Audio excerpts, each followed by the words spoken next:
A paz do Senhor, meus queridos. Estamos de volta mais uma vez em nosso canal Ensinador Cristão.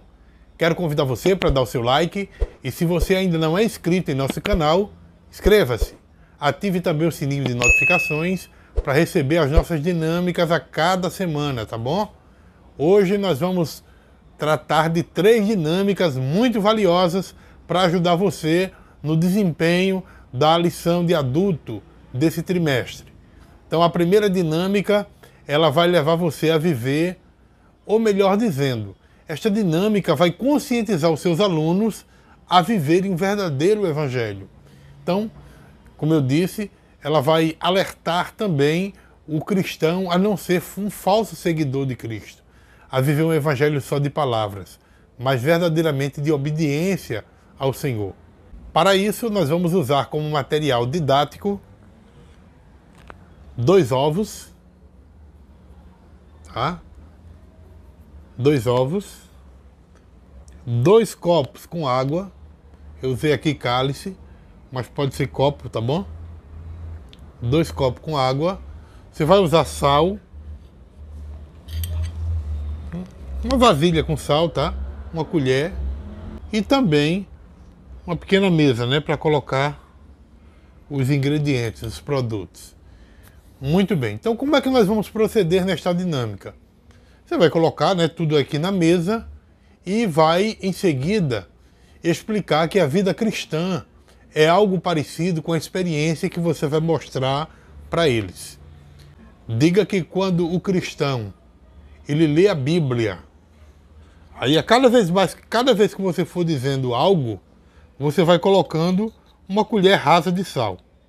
Quando o cristão lê a Bíblia, ó, colocando uma colher de sal no copo, tá? Quando o cristão ele ora, outra colher. Quando o cristão faz a obra de Deus, outra colher de sal. Quando o cristão se esforça também para obedecer ao Senhor, outra colher de sal. Tá? Então, quando o cristão se esforça para obedecer ao Senhor, ele está vivendo a verdadeira fé. Então, o cristão lê a Bíblia, orar, fazer a obra de Deus, se esforçar para viver uma vida de obediência, ele está vivendo a verdadeira fé.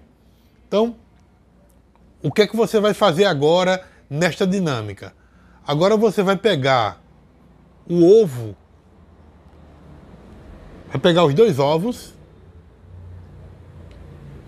e vai colocar no copo com água, tá? Então, primeiro ovo, você vai colocar no copo com água sem sal. Veja o que é que vai acontecer. Olha aí, afundou, né? Vou aqui mostrar para vocês. Tá? Afundou, tá lá embaixo.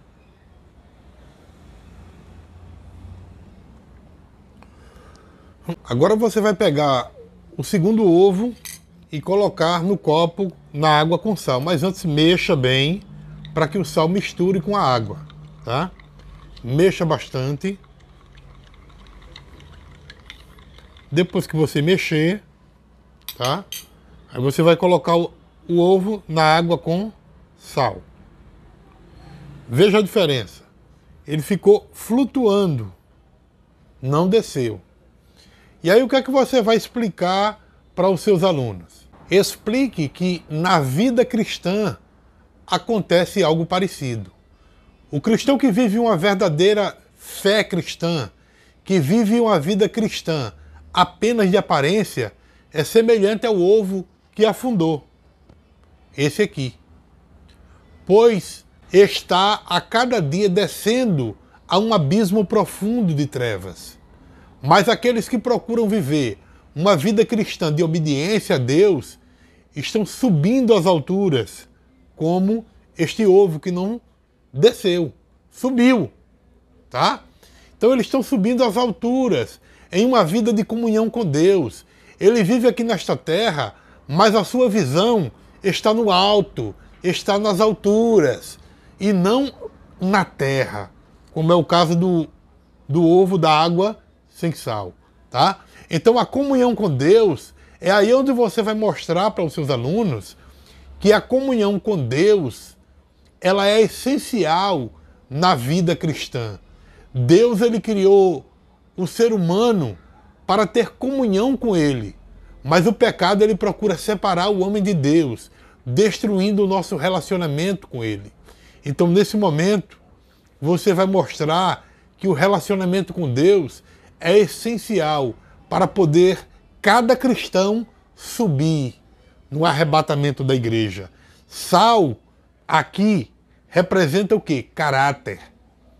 Veja que a Bíblia diz que nós somos sal da terra e luz do mundo. Sal representa caráter. Então o cristão que tem um caráter verdadeiramente de cristão, ele vai viver nas alturas. Ele não vai viver olhando lá para baixo. A Bíblia diz que o nosso alvo é o céu. Então, eu espero que essa dinâmica realmente ajude você a aplicar o primeiro tópico da lição, tá bom? Que Deus te abençoe, em nome de Jesus.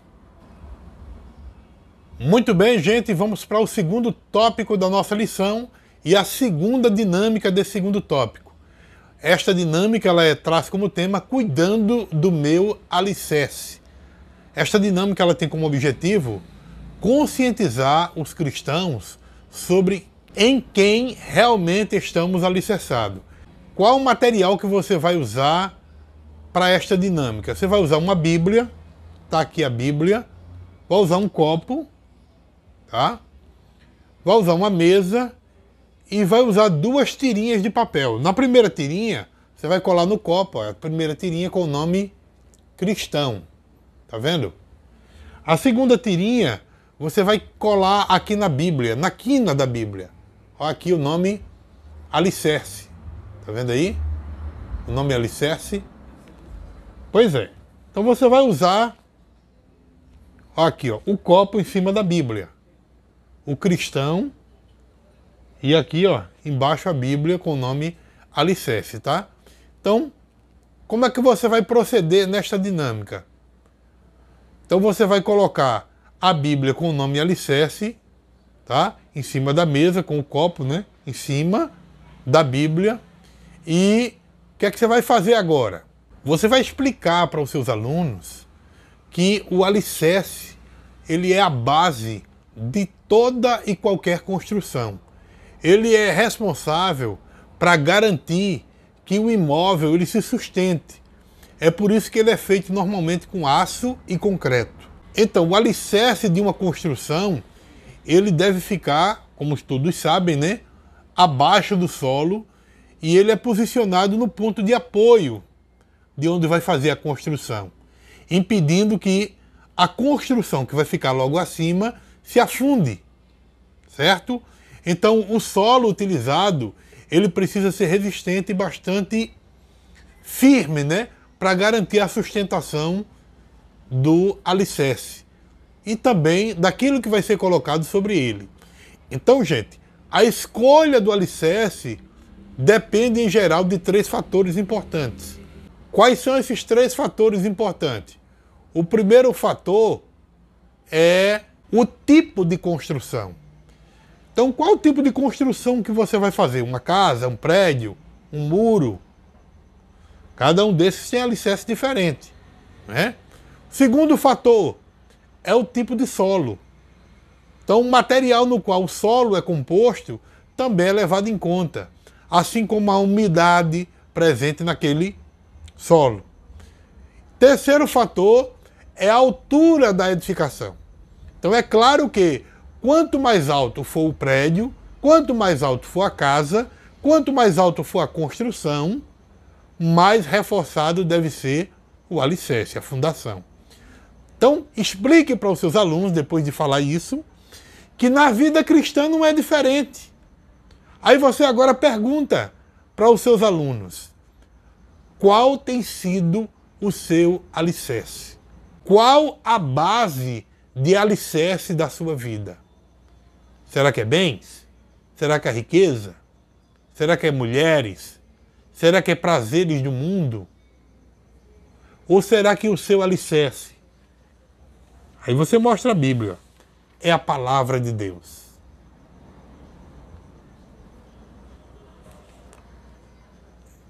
Converse com seus alunos sobre isso.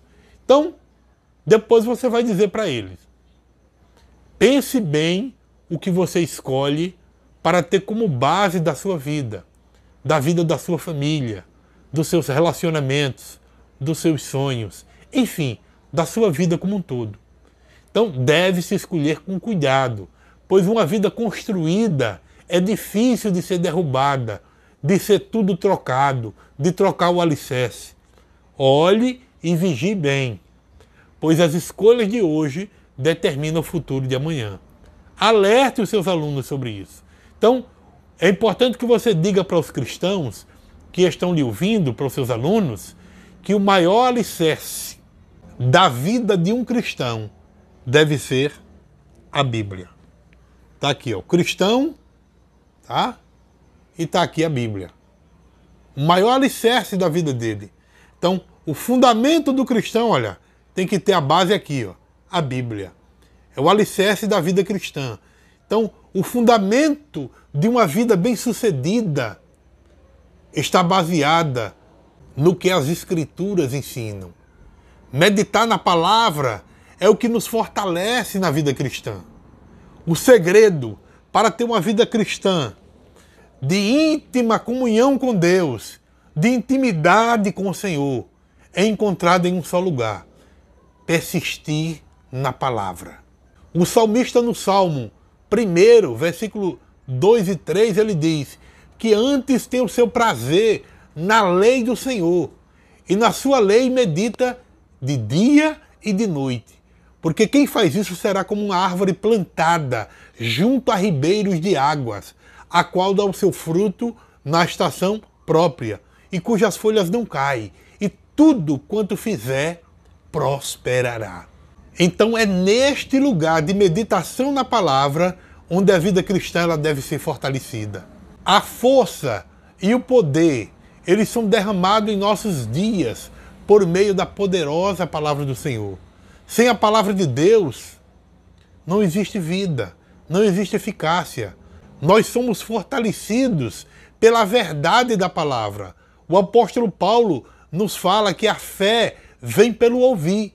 E o ouvir o quê? A palavra.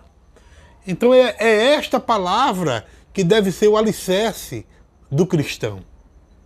Então, use isso como forma de ilustrar a dinâmica que você vai aplicar para os seus alunos. Espero que ajude você na aplicação do segundo tópico da lição.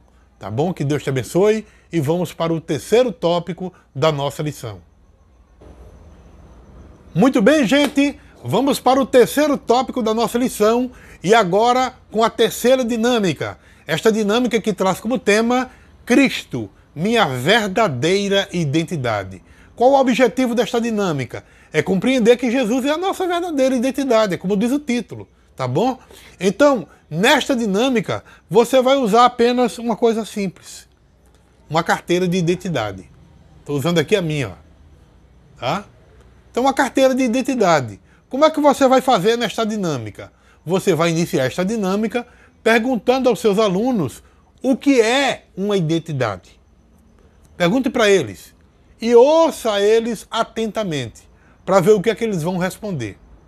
Depois que eles responderem, em seguida, né, lógico, você vai explicar que identidade é o conjunto de caracteres particulares que identificam uma pessoa, como nome, data de nascimento, sexo, filiação, impressão digital. Então você vai apresentar a sua carteira de identidade para os seus alunos e vai dizer que a carteira de identidade, ou o RG, né, que é o Registro Geral, é um documento emitido para confirmar a identificação das pessoas. Na carteira de identidade, aqui, ó, são registrados o quê? Os dados pessoais, não é verdade? Como nome, data de nascimento, sexo, filiação, impressão digital, foto, assinatura. Então, é aqui na carteira de identidade onde vão reconhecer um cidadão. Então, cada identidade, ela recebe um número. A minha tem o meu número. Cada identidade tem o seu número, que será a representação desta pessoa. Então você vai esclarecer que falsa identidade, inclusive, é um crime. É um crime previsto no artigo 307 do Código Penal Brasileiro. Olha aí uma aplicação que você pode fazer para o seu aluno, né? Quem falsifica uma identidade, ele está praticando um crime. Isto você pode aplicar na vida espiritual, já que esse terceiro tópico fala sobre a identidade do cristão. Será que ele está sendo verdadeiro em sua identidade? Ou ele está apenas representando um papel? Então, a pessoa que falsifica uma identidade na vida secular, a pena pode ser de 3 meses a 1 ano de detenção ou multa. E se a prática em questão não fizer parte de um crime com gravidade maior, se fizer, meu amigo, aí é que a pena aumenta muito mais. Então você vai explicar para os irmãos na sua sala que a vida cristã também não é diferente disso. A primeira coisa que você precisa saber sobre sua identidade é isso. Você é um filho amado de Deus. A partir do momento que você aceita Jesus como seu Salvador, como seu Senhor, você deixa de ser uma simples criatura. Agora você passa a categoria de órfão para a categoria de filho de Deus. Vale ressaltar aqui o adjetivo. Não é um filho qualquer, é filho amado. Então conscientize os seus alunos a eles não viverem agindo como um simples servo qualquer, como um cativo ou como um órfão. Não. É preciso que cada um deles dirija a sua vida com atitudes de filho, porque esta é a identidade do verdadeiro cristão. Um servo, ele tem vergonha de falar com o seu senhor, mas um filho, ele sente liberdade de conversar com o seu pai. Um servo, ele não peca porque quer ser recompensado, mas o filho não faz porque ele ama o pai. Um órfão, ele se sente rejeitado, ele se sente excluído. Diga para os seus alunos que eles não são órfãos, eles são filho. O filho sabe que é único e é amado pelo pai. O órfão, ele quer ser conhecido pelos outros. O filho, por outro lado, só quer conhecer cada vez mais o seu pai. Realmente o que nós somos determina o que nós fazemos. Nós precisamos assumir a nossa nova identidade em Cristo. Leve isso para os seus alunos. Eles têm uma nova identidade e essa nova identidade está em Cristo, gerada pelo Espírito. Quando não assumimos a nova identidade em Cristo, nós deixamos de assumir também a autoridade correspondente a ela. Então incentive os seus alunos a assumir a sua identidade em Cristo, a exercer a sua autoridade e a parar de viver uma vida de pecado, de derrota, de fracasso, para viver uma vida de filho, porque esta é a verdadeira identidade do cristão. Espero que esta dinâmica realmente ajude você a fazer uma valiosa aplicação neste terceiro tópico da lição, que fala sobre a identidade do cristão. Que Deus te abençoe, em nome de Jesus.